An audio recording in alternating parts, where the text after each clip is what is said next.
Terima kasih Tuhan Yesus. Semua karena anugerah-Mu ya Tuhan. Kasih setia-Mu yang luar biasa atas kehidupan kami.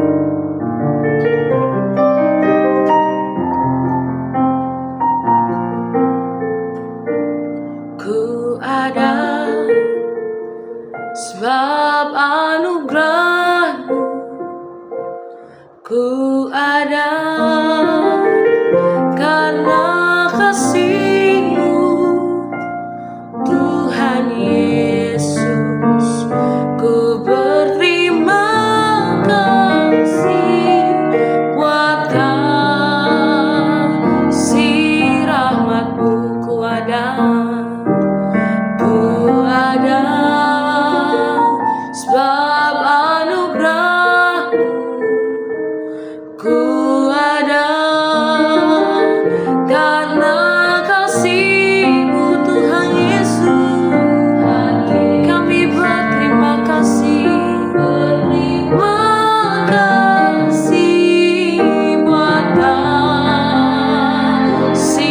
rahmat-Mu. Terima kasih, terima kasih Yesus, Yesus.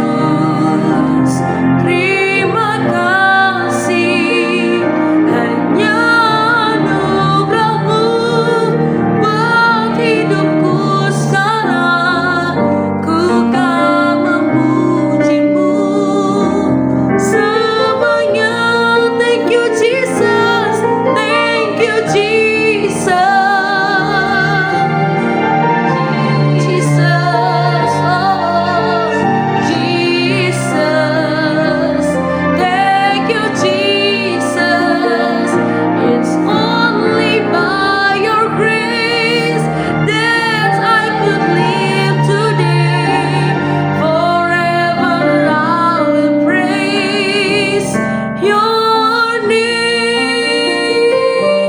Forever I will praise your name. Forever I will praise your name. Semua karena anugerah-Mu yang luar biasa atas kehidupan kami. Hari ini kami mau mendengarkan suara-Mu ya Tuhan. Kami mau mendengarkan renungan hari ini, berbicara atas setiap kami. Dalam nama Tuhan Yesus, kami berdoa dan mengucap syukur. Haleluya. Amin. Shalom Bapak Ibu dan Saudara-saudari, kita bertemu kembali dalam perenungan intim dengan Allah, yang pada kesempatan ini akan membahas mengenai apa yang dimaksud dengan pembaharuan karakter. Firman Tuhan yang akan kita pelajari bersama terdapat pada Efesus 4, ayatnya yang ke-17 sampai dengan ayatnya yang ke-19. Berikut adalah firman Tuhan di dalam Efesus 4 ayatnya yang ke-17 sampai dengan 19 dari Alkitab Terjemahan Baru 2 dengan judul yang diberikan oleh LAI, Manusia Baru. Sebab itu kukatakan dan kutegaskan ini kepadamu di dalam Tuhan. Jangan hidup lagi seperti orang-orang yang tidak mengenal Allah dengan pikirannya yang sia-sia dan pengertiannya yang gelap, jauh dari hidup yang berasal dari Allah, karena kebodohan yang ada di dalam mereka dan karena kekerasan hati mereka. Perasaan mereka telah tumpul sehingga mereka menyerahkan diri kepada hawa nafsu dan dengan serakah mengerjakan segala macam perbuatan cemar. Bapak, Ibu, dan Saudara-saudari, pembaruan karakter merupakan tema sentral dalam surat Paulus kepada jemaat di Efesus. Di dalam Efesus 4 ayatnya yang ke-17 sampai dengan 19, Paulus memberikan instruksi tegas mengenai perubahan hidup yang harus terjadi pada setiap orang percaya. Pembaharuan ini mencakup transformasi dalam cara berpikir, dalam sikap hati, hingga perilaku sehari-hari. Dalam firman Tuhan yang kita pelajari bersama pada hari ini, terdapat beberapa hal yang perlu kita perhatikan. Yang pertama adalah penolakan hidup lama di dalam ayat 17. Paulus menekankan agar jemaat tidak lagi hidup seperti orang-orang yang tidak mengenal Allah. Frasa pikiran yang sia-sia menunjukkan cara berpikir yang tidak berakar pada kebenaran dan tujuan ilahi. Pikiran yang sia-sia ini menggambarkan kehidupan yang kosong secara rohani dan tidak memiliki arah yang benar. Pikiran yang sia-sia juga memiliki pengertian sesuatu yang tidak ada gunanya untuk dikerjakan. Yang kedua adalah kegelapan pengertian dan keterpisahan dari Allah, ayat 18. Orang-orang yang tidak mengenal Allah digambarkan memiliki pengertian yang gelap dan terpisah dari hidup dalam Allah. Ini mencerminkan ketidakmampuan mereka untuk memahami dan menerima kebenaran ilahi. Orang-orang yang tidak mengenal Allah akan melakukan berbagai hal yang mereka pikir benar, tetapi bukan kebenaran itu sendiri. Itulah sebabnya kita dapat melihat adanya berbagai macam kepercayaan dan tradisi yang tidak dapat dipertanggungjawabkan kebenarannya. Kepercayaan dan tradisi yang tidak hanya salah, tetapi juga membawa kerugian bagi banyak orang. Yang ketiga adalah kebodohan dan kedegilan hati, ayat 18. Penyebab dari kondisi ketersesatan ini adalah kebodohan dan kedegilan hati manusia. Kebodohan di sini bukan hanya ketidaktahuan secara intelektual, tetapi lebih kepada sebuah penolakan aktif terhadap kebenaran Allah. Yang dimaksud penolakan aktif terhadap kebenaran Allah adalah tidak hanya menolak, menerima, dan mengakui kebenaran firman Allah, tetapi juga melakukan berbagai hal untuk menghalangi dan mempersulit orang lain untuk dapat beribadah kepada Allah.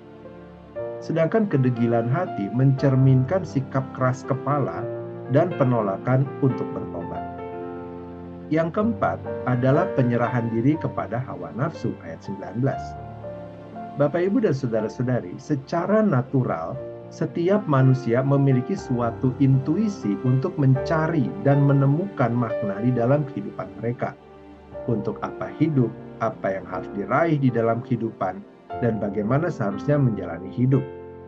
Tanpa adanya pengenalan yang benar terhadap kebenaran Allah, maka manusia akan berusaha untuk mengetahui alasan dia hidup, berusaha menetapkan makna hidupnya, dan berusaha untuk mencapai kebahagiaan menurut apa yang sudah menjadi patokan oleh dunia ini. Dan sebagai orang percaya, kita tahu akhir dari kehidupan seperti ini adalah kesia-siaan. Lalu apa yang harus kita lakukan? Harus ada pengenalan yang benar akan Allah, diikuti dengan pembaharuan karakter yang menurut Paulus adalah proses meninggalkan cara hidup yang lama, yang penuh kegelapan dan kebodohan, serta beralih kepada hidup yang baru dalam Kristus. Pembaharuan ini adalah karya Roh Kudus yang menghidupkan dan memperbarui hati manusia. Titus 3 ayat 5. Transformasi ini tidak hanya mencakup perubahan perilaku eksternal, tetapi juga melibatkan pembaharuan pikiran dan hati yang mendalam. Bapak, Ibu, dan saudara-saudari, seorang tokoh reformasi bernama John Calvin menekankan pentingnya penyucian sebagai proses berkelanjutan, di mana orang percaya semakin dijadikan serupa dengan Kristus melalui pembaharuan pikiran dan hati. Roma 12 ayat 2. Setiap orang percaya harus terlibat secara aktif dalam pembaharuan ini dengan meninggalkan cara hidup lama, cara hidup yang tidak sesuai dengan kebenaran firman Allah, kemudian mengenakan manusia baru yang diciptakan menurut kehendak Allah dalam kebenaran dan kekudusan. Efesus 4 ayat 24. Terdapat beberapa aplikasi yang dapat kita lakukan. Yang pertama adalah menjaga pikiran dari pengaruh negatif. Sangat penting bagi orang percaya untuk mengisi pikiran dengan firman Tuhan dan memfilter semua informasi dan ajaran yang sesat. Yang kedua adalah pertobatan yang terus-menerus. Pembaruan karakter membutuhkan sikap pertobatan yang terus-menerus. Ini berarti kita harus bersedia mengakui kesalahan kita dan memohonkan pengampunan Allah, memohonkan kekuatan, memohonkan hikmat untuk berubah. Pertobatan bukanlah sesuatu yang sekali terjadi, tetapi proses yang terus berlanjut sepanjang hidup. Yang ketiga adalah hidup dalam komunitas Kristen yang sehat. Komunitas Kristen yang sehat dapat menjadi tempat di mana orang percaya saling mendukung dalam proses pembaruan karakter ini. Dalam komunitas yang penuh kasih dan kebenaran, setiap anggota dapat saling mengingatkan dan mendorong untuk bertumbuh dalam iman dan karakter yang benar. Yang keempat adalah melawan godaan materialisme dan hedonisme. Di zaman yang sangat materialistis dan hedonis ini, setiap orang percaya harus waspada terhadap godaan untuk hidup dalam hawa nafsu dan kecemaran. Firman Tuhan menjadi jangkar dan rambu bagi kita dalam menjalani hidup kita. Bapak, Ibu, dan saudara-saudari, Efesus 4 ayat 17 sampai dengan 19 memberikan panduan yang jelas tentang pembaruan karakter yang harus dialami oleh setiap orang percaya. Pembaruan ini menuntut kita untuk meninggalkan cara hidup lama yang penuh kegelapan dan kebodohan, serta beralih kepada hidup baru dalam Kristus. Pembaruan ini adalah karya Roh Kudus yang terus-menerus bekerja dalam hati kita, membutuhkan partisipasi aktif dalam pertobatan dan ketaatan kepada firman Tuhan. Dengan demikian, kita dapat hidup sebagai saksi Kristus yang membawa terang dan kebenaran di tengah dunia yang gelap. Mari kita berdoa. Bapa yang baik, kami berterima kasih dan bersyukur kepada Tuhan untuk firman Tuhan dan renungan yang telah kami pelajari pada hari ini. Kami menyadari bahwa di dalam natur berdosa kami memiliki karakter yang buruk, dan kami cenderung untuk melakukan apa yang kami suka, apa yang menurut kami baik, sekalipun hal tersebut tidak berkenan di hadapan Tuhan dan juga menimbulkan kerugian bagi orang lain. Di dalam kasih Tuhan, kami mendapatkan anugerah untuk diselamatkan, anugerah untuk mengenal Engkau secara pribadi, dan kesempatan untuk kami berproses agar kami memiliki karakter yang baik, benar, dan berkenan di hadapan Tuhan. Berikanlah kepada kami ya Tuhan, hikmat dan kekuatan untuk kami dapat menjalani proses kehidupan kami dengan baik, sehingga kami dapat menjalani hidup yang sesuai dengan kehendak Tuhan. Terima kasih Bapa, kini kami memohonkan kepada Tuhan, kiranya damai sejahtera dari Allah Bapa, cinta kasih dari Tuhan Yesus Kristus, serta persekutuan dengan Allah Roh Kudus menyertai kami, sampai kedatangan Tuhan yang kedua kali. Terima kasih Bapa, di dalam nama Tuhan Yesus kami berdoa. Amin. Demikianlah pembacaan firman Tuhan dan perenungan intim dengan Allah pada hari ini.